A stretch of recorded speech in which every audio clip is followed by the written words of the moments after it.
Hello, Dawn here, your HR Wise Guide, and I just wanted to talk to you this week about something that has been bothering me, and that is how we treat employees during HR processes. I trained under some really good HR managers, heads of HR, and we were always taught to make sure that we could demonstrate a fair, robust, transparent process from start to finish. You know, our actions aligned with policy, our actions aligned with process, but also that we were treating our employees with respect and dignity.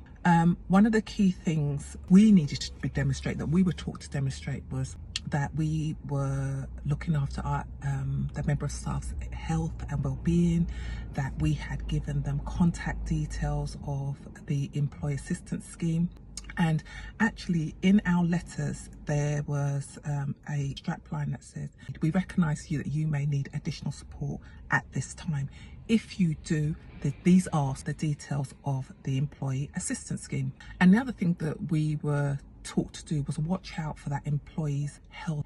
So if they needed to go to occupational health, we would advise the manager to refer that member of staff to occupational health. Now, absolutely, by all means, the member of staff can turn around and say, well, thank you very much, but I don't need additional support, or I do not wish to go to occupational health.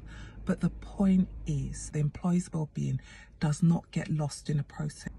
So if you are a manager, please, and you are responsible for managing someone through a process, sickness, disciplinary grievance, please make sure they have details of the support that's available to them. Please ensure that you do welfare checks throughout. Please ensure that you treat them with respect and dignity, because here's the thing, an employer has a duty of care to employees in the workplace, right? And I would argue even more so to ensure that, you know, there is adequate support for those employees that are going through HR processes. And the other thing to remember is, we're not just the employee that turns up to work, we also have lives outside. So there could be other things that's going on in that individual's lives, as well as the process that they are trying to navigate. So please, please, please, if you are a manager who is responsible for overseeing a process, please ensure that employee has enough support in place. Please speak to them, treat them with respect and dignity. And even, for example, in a disciplinary process where it's looking like that person may be dismissed, it's still really important to keep that respect and dignity as a core element of your practice. I've advised on cases, disciplinary issues, and I remember advising on a case, and because we treated this person with respect and dignity, even when their case was finished, you know, they could say hi genuinely around the organisation. Hi Dawn, how are you? And I'd be able to say, hi, how are you? How are you getting on?